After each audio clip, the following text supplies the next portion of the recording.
Olá, boa tarde. Você acompanha agora notícias do Brasil e do mundo desta quarta-feira, dia 13 de setembro. O Supremo Tribunal Federal retomou a sessão que julga os primeiros 4 réus envolvidos nos atos de 8 de janeiro. O ministro do STF, Alexandre de Moraes, vota neste momento.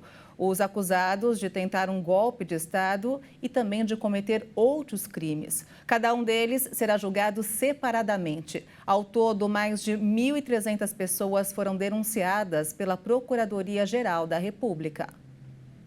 De acordo com informações da Agência Brasil, estão na pauta de julgamento 4 ações penais de homens acusados pela Procuradoria-Geral da República de participarem efetivamente da depredação do Congresso Nacional e do Palácio do Planalto.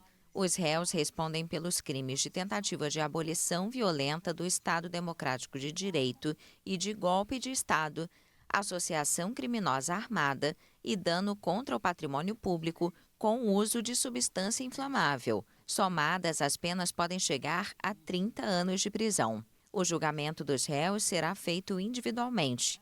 A sessão começou com a manifestação do relator das ações penais, ministro Alexandre de Moraes, que leu o resumo de cada processo. Em seguida, a Procuradoria-Geral da República fala pela acusação e os advogados dos acusados têm 1 hora para apresentar a defesa. No dia 8 de janeiro deste ano, apoiadores do ex-presidente Jair Bolsonaro, inconformados com a derrota nas eleições de outubro, invadiram e depredaram as sedes dos 3 poderes da República em Brasília. A polícia norte-americana prendeu hoje o brasileiro Danilo Cavalcante, foragido há 2 semanas. Autoridades afirmaram que ele era extremamente perigoso e estava armado. O fugitivo, que escalou uma parede de uma penitenciária perto da Filadélfia para escapar em 31 de agosto, causou medo e fascínio enquanto escapava de uma enorme caçada. Nas redes sociais, a polícia do estado da Pensilvânia anunciou que vai detalhar a captura do brasileiro ainda nesta quarta. Várias escolas no perímetro das buscas na região por onde ele passou foram fechadas nos últimos dias, enquanto forças policiais instalaram barricadas em várias estradas. O homem foi condenado em agosto à prisão perpétua pelo assassinato da ex-companheira na presença do filho da mulher. O crime foi cometido com uma arma branca durante uma discussão em abril de 2021.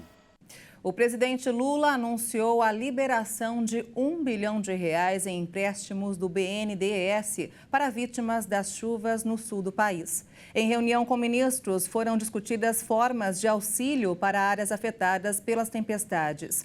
E a chuva continua no Rio Grande do Sul. O rio Taquari, que causou as cheias da semana anterior, voltou a subir e chegou a 16 metros de altura. As ruas de Porto Alegre ficaram alagadas. As vítimas das fortes chuvas no Rio Grande do Sul vão poder contar com R$600 milhões do Fundo de Garantia do Tempo de Serviço. O presidente Lula autorizou a liberação da verba, que vai contemplar 354 mil trabalhadores. Além disso, Lula anunciou R$1 bilhão destinados a ações de recuperação da economia da região, vindas do Banco Nacional de Desenvolvimento Econômico e Social, o BNDES. O dinheiro vai sair de uma linha de crédito com juros zero, corrigida apenas pela inflação e destinada às pessoas jurídicas. O estado sofre há mais de uma semana com a passagem de um ciclone extratropical, que levou chuvas fortes ao Rio Grande do Sul e causou dezenas de mortes, além de ter deixado milhares de desabrigados. O presidente fez o anúncio após uma reunião de mais de 2 horas com o vice-presidente Geraldo Alckmin e outros ministros. A equipe do governo discutiu ações de socorro para a região atingida. Lula assegurou que o governo continua acompanhando a situação no estado. O que eu posso garantir ao povo do Rio Grande do Sul, ao povo da região que foi prejudicada pela chuva, que o governo federal não faltará no atendimento das necessidades do povo da região. Seja pequeno e médio empresário, seja moradores, seja pessoas que perderam a casa, nós vamos cuidar do povo com muito carinho. O Rio Grande do Sul registrou chuvas fortes novamente nesta terça-feira e a previsão do tempo aponta que os próximos dias serão de muita chuva em toda a região. O presidente estuda ir ao estado na quinta-feira.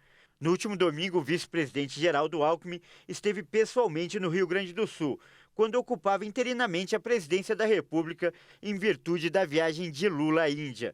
Na ocasião, a Alckmin já tinha anunciado 741 milhões em verba para as cidades atingidas pelo ciclone. E a tempestade Daniel, que atingiu a Líbia, deixou um rastro de destruição no país, principalmente na cidade de Derna. Mais de 5.000 pessoas morreram nas enchentes e cerca de 10.000 estão desaparecidas. Há ainda 10.000 desaparecidos e a Organização Internacional para as Migrações informou que 30.000 pessoas estão deslocadas depois que precisaram abandonar as casas. Nessas imagens de satélite é possível ver a cidade antes e depois da tempestade que atingiu a região no domingo e provocou o rompimento de 2 barragens, liberando um volume impressionante de água. Derna é cercada por colinas e dividida por um rio, que normalmente está seco no verão. Mas com as chuvas, o local virou uma torrente furiosa de água barrenta, que também derrubou várias pontes. A cidade tem mais de 100.000 habitantes e muitos imóveis às margens do rio desabaram. A situação em Derna é muito difícil. Instalamos um hospital de campanha na Faculdade de Direito da Universidade de Derna. O hospital está funcionando e os funcionários estão em coordenação com as equipes especializadas na recuperação de corpos e na prestação dos primeiros socorros aos feridos. A Líbia está dividida entre 2 governos rivais. A administração com sede em Trípoli, reconhecida internacionalmente, e uma administração separada no leste, a região afetada pelo desastre. Vários países ofereceram ajuda e equipes de emergência. A nação rica em petróleo tenta se recuperar de anos de guerra e caos após a revolta popular de 2011, apoiada pela OTAN, que derrubou o ditador Muammar Gaddafi. Segundo a Organização Meteorológica Mundial, o fenômeno climático que atingiu a Líbia é consequência de um sistema de tempestades, ou seja, várias tempestades. O evento também é conhecido como Medicane, que é um furacão do Mediterrâneo. E o presidente da China, Xi Jinping, anunciou nesta quarta-feira o fortalecimento das relações com a Venezuela durante uma reunião com Nicolás Maduro em Pequim. A China mantém relações próximas com o governo venezuelano, isolado internacionalmente, e é um dos principais credores do país, cujo produto interno bruto registrou queda de 80% em uma década, em consequência da crise econômica.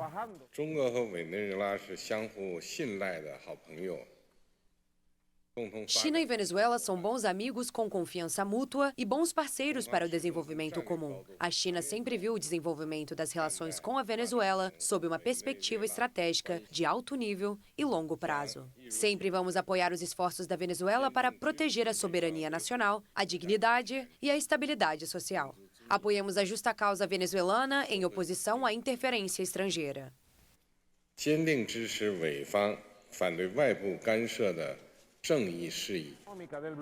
Maduro busca apoio para a adesão da Venezuela ao BRICS, grupo de economias emergentes que organizou a cúpula mais recente em agosto, quando foi anunciada a ampliação do bloco com 6 novos países. Pequim emprestou quase 50 bilhões de dólares à Venezuela na década passada, com envios de petróleo. E olha só, um cruzeiro que transporta mais de 200 passageiros e tripulantes encalhou num trecho remoto da Groenlândia e pode ficar preso por dias esperando o navio mais próximo chegar para ajudar.